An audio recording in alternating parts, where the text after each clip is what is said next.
Welcome to our first edition of Industry Insights, your monthly access to all things real estate with current trends, special guest speakers, and tips to help you be more profitable and productive.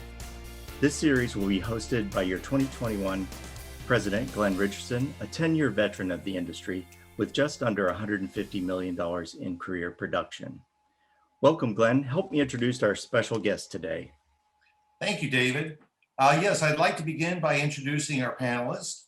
First, Frank Woodgar, 1992 president of the St. Pete Southern Coast Association of Realtors, a longtime public policy member, and a double Hall of Fame RPAC contributor. In February of 2000, Governor Jeb Bush appointed Frank to the Florida Real Estate Appraisal Board, where he served the state regulatory agency for real estate appraisers for just over 8 years and was the chairman. Welcome, Frank. Thank you. Tom Steck, who has served on the Pinellas and Central Pasco Realtor Association Board and have been a member of the executive team, as well as both chair and vice chair of public policy, and has been with them quite a while. Hello. Thank you. And Cody Limburger, serving on the board of directors for 2021, vice chair of the Public Policy Committee this year, and past chair of the Young Professionals Network at PRO. Welcome, everybody.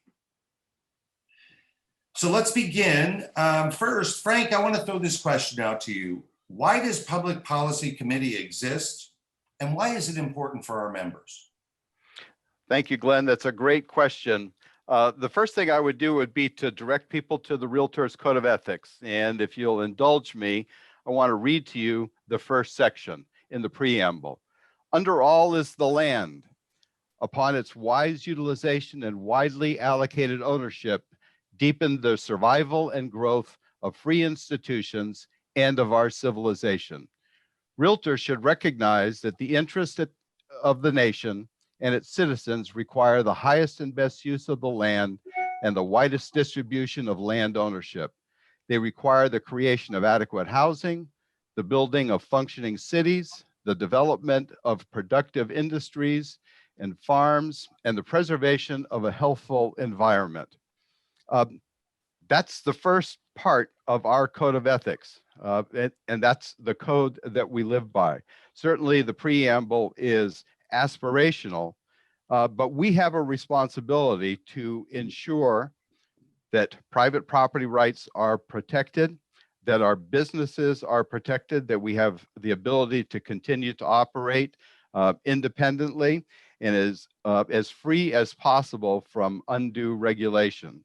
More importantly, as a local association of realtors, we have an obligation to our fellow citizens and to our members to ensure that our local governments operate smoothly, but also that our local governments recognize and respect private property rights, and that our cities function and that our cities are useful to its citizens. Frank, thank you. That's an excellent insight into why we have a public policy committee. Tom, what's your experience with the public policy committee been like?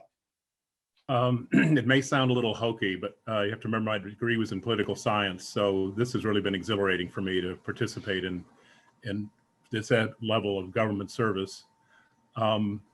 It just affirms for me that any citizen who has an interest and wants to volunteer and get involved in determining the course of events for his area, his region, in this case, his county and state, can do so. And in this case, by joining public policy and helping to choose the candidates that most nearly reflect realtors' views on issues. Terrific. How about you, Cody? What's it been like for you? Yeah, so I have to say it's been a kind of interesting experience for me because I, just being totally honest, wasn't sure how I felt about RPAC or public policy to begin with.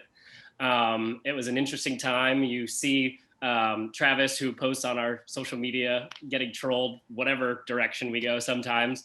And I didn't know what to think. And so I felt like if you feel a certain way or you're not sure how you feel, rather than assume, plug in, ask questions. And so that's exactly what I did. I spoke with the incoming president at the time, Cindy Hayden, and I just honestly was like, Cindy, I don't know how to feel about this. I'm just being really honest with you.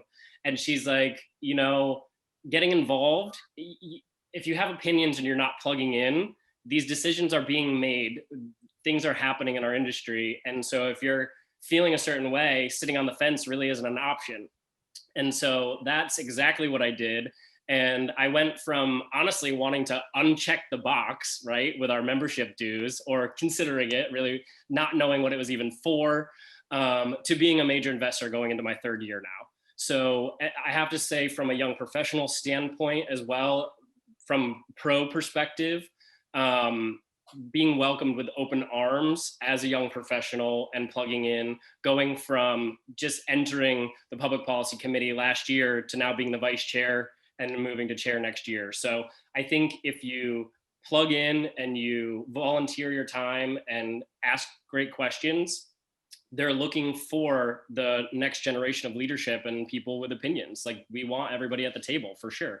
So that's been my experience. Awesome. Well, thank you. Welcome. And we really appreciate your participation in the committee and the organization.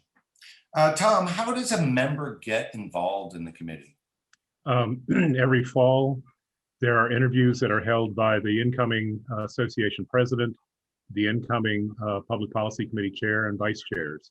And you just apply, let pro know that you're interested in being considered, and then do your best shot selling yourself as far as being a worthwhile member. Terrific. I want to leave this open to all of our panelists. What do you think makes a good candidate for recommendation to the Public Policy Committee? Oh, go ahead. Frank, you want to start with that one? Okay, I'll go ahead and start. There's a number of things. Certainly community involvement, activity in the political process. However, my first question of any candidate has to do with their knowledge of private property rights and their respect for private property rights, regardless of what office they're in, whether it's school board, whether it's a city council, whether it's a county commission, or the Florida House or the Florida Senate. It is important that we lay the foundation that they have knowledge of and respect of basic human rights, and that is the right to own and use private property. And I think once we've got that down, then we can get down to more specifics. Another thing that is important is that a candidate is open to listen to realtors in their community. And we're not saying that they have to toe the realtor line every single time. However, they have to be open and to listen what their local constituents that are realtors, what we have to say and our position on issues. They have to make sure that they have the door open to listen to our point of view. And the other thing I think that is important is that when they need information, that they recognize that our association is always available to provide them with the information that they need. Excellent, excellent. Just as an additional thought, Sure. It's important for folks to realize that our committee acts as the realtor party. In other words, we don't have political affiliations with the Democrats, the Republicans, Independents, or Druids, or whoever else. It's just important that they understand, we want to understand what their views are. If their views are, as Frank was saying, are in support of realtor issues, and if they look like they have a good chance to win their office, they can usually count on our support. Perfect. How about you, Cody? Yeah, I would say after sitting through the interviews with candidates, it's such a non-party process. Honestly, half the time I feel like it's not even printed on the piece of papers that we have on their credentials. And so it really comes down to, you start to see patterns. And what I've noticed is people who run their platform on one particular thing that they're passionate about is great, but that doesn't necessarily make them the best candidate for office or to represent us in real estate. And I think the best candidate that I've seen are the ones who are open to counsel and that say, like, I don't know everything, right? So they're open to hearing us out. And a lot of times, especially when it comes to, and I know we're going to talk about this in a little bit, but everything's kind of a chain reaction. So it's like affordable housing and insurance is kind of a chain reaction to our industry. And so candidates that are open to counsel that might not realize some of the implications of policy, I think are the best candidates real estate wise. Great. Good insight, everybody. Tom, tell me about the types of activities that the Public Policy Committee involves them with, and what do they do? Well, we sit around and have meetings. No, I'm kidding. No, the main thing that we are involved in, of course, is screening candidates for public office, in most instances, local office.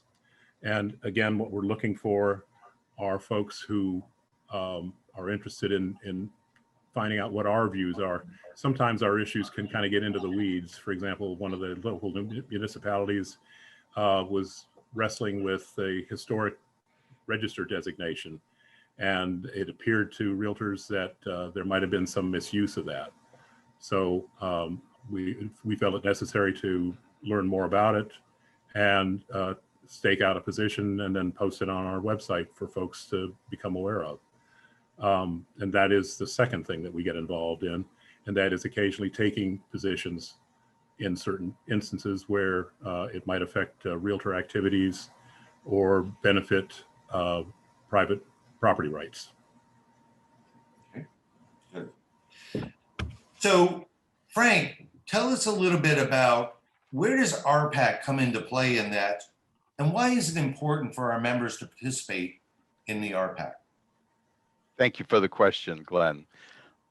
Like Cody, and believe it or not, Cody, at one time I was a young professional and I was new to this profession and new to this association. And there was not online ability to pay dues, and we didn't have an opportunity to uncheck a box. And also our association at one time did not have a history of massive RPAC contributions. Back in the 90s, when I started to get involved with the association, we started to recognize the importance of RPAC because the government was continuing to infringe on our ability to do business, and they were continuing to infringe on private property rights. Now, like probably a lot of people, I'm not particularly fond of politics. A lot of people find it disgusting, and that's fine. But just because you find it disgusting does not mean that you can ignore it. It is absolutely essential that we have a voice with our representatives in government. And it's absolutely essential that when we have a representative that is receptive to our position and receptive to our ideas, that we support them and assist them in achieving success in an election. And again, I'm not saying that you have to like it. You can still hate the entire process, but it's reality. It is reality. What government does affects our businesses. It affects our ability to own and enjoy a real property. And we have to make sure, we have to do everything we can to elect folks that are receptive to our ideas and that seek our advice when they're considering either legislation or local ordinances which affect our businesses and our ability to buy and sell real property. To build on that, Frank, everyone knows, and you know, we can endorse all the people we want. We can do this and we can do that, and it's nice on a letterhead. But in politics, money talks. And if you have an opportunity to put some money behind your thoughts in terms of a given issue, that's much more impactful in terms of getting candidates' attentions, and much more impactful in terms of getting the word out on different issues to the general public through mailings or ads or whatever we need to do. And so I'd like to, Let me just add, sure. Glenn, let me just add one other thing. I started off by reading the preamble to the Realtors Code of Ethics. And I think that although there's much more in the preamble, it outlines our obligation to ensure the highest and best use of land. But also, we as members need to be involved. Helping folks get elected that are receptive to our ideas also encourages them to appoint our members when there are vacancies on regulatory boards or boards that control or limit private property rights. For instance, without activity in RPAC, there's no way in the world that I would have been appointed to the Florida Real Estate Appraisal Board. It would not have happened. Without RPAC, Marie Powell, another past president of our local association and Florida Realtors, she would not have been appointed to the Florida Real Estate Commission. The governor just announced yesterday 5 appointments to the Florida Real Estate Commission. I've got some friends that were reappointed to the Florida Real Estate Commission. Those don't happen without political activity, and that is another benefit. And believe me, you are directly affected by what happens at the Florida Real Estate Appraisal Board and the Florida Real Estate Commission. So that is another side benefit, not to mention local boards and commissions for either city or county government. I know that is a question that we ask every single candidate for a local office as to whether or not they are open to appointing a realtor or considering a realtor for vacancies on local boards and commissions. And to build on that, when the Pinellas County Charter Review Commission was established or reestablished, it's set every 8 years. If I hadn't been a realtor, I'm sure I would not have been appointed to the commission, and the other commission members elect to be vice chair of the commission. And that commission's duty is to review the charter, which is our constitution, if you will, and see what changes may need to be made to make it more amenable to serving the public, the folks who live here in Pinellas County. Very good. Anybody else? We'll go on to our last question. And again, this is open to all of our panelists. Locally, what issues do you see coming up in 2021 that the realtors and members of our association need to be concerned about? Cody, any thoughts? Yeah, I was going to say there tends to be a pattern after a while. Definitely flood insurance is a big one that we talk about.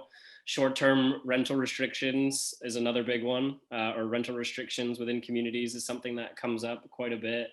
Those are the two that stand out to me. Tom, you want to add to that? Yes. One of the things that, in fact, we have a new committee, the Diversity, Inclusion, and Equality Committee that has been confirmed for this coming year. This year, we're in 2021 now.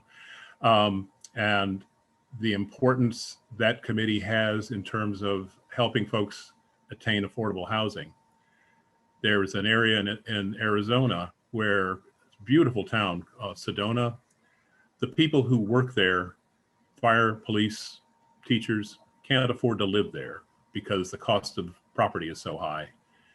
Pinellas County has not gotten quite to that point, but there are indicators that we're moving in that direction because this county is basically an island and there's not much land left to do anything. So the folks who provide the services for this county are pretty soon going to have to be living in areas surrounding it and commute over here. And that's not a good thing. Tom, thank you for mentioning that, because not only is diversity and inclusion an important factor for our local association, it is a focus of the National Association of Realtors. And I believe it's going to be a focus of the incoming administration that was inaugurated yesterday. And let's face it, our obligation under the Code of Ethics is to ensure the widest distribution of ownership of real property. And that is extremely important. And if our local association is not proactively involved in diversity and inclusion, fair housing, and promoting home ownership for all, I assure you it will be forced on us. And it would be better for us to do what we're obligated to do under our Code of Ethics than to have the government come and force something on us. I think another issue that is going to be extremely important, at least in the southern part of the county where I am in St. Petersburg, given the statements that have been made by potential candidates for leadership, is the issue of sustainability. And this is something, again, that is going to have, could have a drastic effect on private property rights if government starts to make mandates related to sustainability. And again, the Pinellas Realtor Organization, CPRO, also has public policy positions related to sustainability. The National Association of Realtors has adopted a sustainability plan, and I believe that locally we could probably take some guidance from what happened at NAR with respect to sustainability, because the sustainability work group for NAR in 2020 really worked to achieve a balance between private property rights and promoting sustainability. But I think that is going to be something that will be extremely important over the next 12 to 24 months. Frank, if I might ask, tell us and our membership a little bit more about what you mean by the term sustainability. Sustainability, yeah, that's it. I promised that I would behave myself on this here. This is, but with sustainability, has to do with using environmentally friendly building materials, but also building with energy conservation in mind, with less reliance on fossil fuels and more reliance on renewable energy sources and things like that. There's a group of people that believe that every single residence should have solar panels on the roof, that there shouldn't be reliance on electrical grid, that there shouldn't be reliance on centralized sanitary sewage disposal systems. And so sustainability means different things to different people. In the sustainability work group, I would refer to these folks that surrounded me as what I call true believers. And anybody who knows me, I'm not a true believer. However, I recognize reality, and I recognize that we can do better with a number of things. And I would rather always come up with a plan rather than to have a plan imposed on us. That's the idea of a public policy committee, I think. Avoid having something hammered down on you. Come up with your own better idea rather than to have someone who knows nothing about our business, knows nothing about real property, could care less about private property rights. Have them force something on us. We have the ability and I think an obligation to do what is best for real property and to maintain our business. I'd agree with you. We're going to see many topics come up for our year and for future years to come in terms of sustainability, in terms of resilience, which we can leave for another day to talk about that. That's going to become a big issue. Diversity, equity, and inclusion, affordable housing. These are all issues that are very important to both our profession and our community. And I'm glad to see that we have some of the brightest, smartest people out there working towards this. I want to thank all of you for taking the time to spend with us. And hopefully this will help our members understand better what we're doing and be more interested in engaging and participating with us. Glenn, one Yes. last thought that occurred to me is, for lack of a better term, is hardening of buildings. Every year when we have hurricanes come through, people come up with different things we have to do. There was this, you probably all remember the videos up at Mexico Beach where the whole town was flattened except for this one house that was built to withstand 100,000 mile an hour winds and everything else, and it was still standing. And the issue there is, to what extent is it beneficial for folks to have their homes hardened versus having to spend the extreme amounts of money that are necessary to do it? So that may end up coming up as well. Thank you. Anything else from anybody? I want to thank all of you for being here. This has been a great session. I've certainly learned a lot, and I hope our members have as well. So have a great day, and thanks for joining us. Thank you. Thank you. Thanks, Glenn.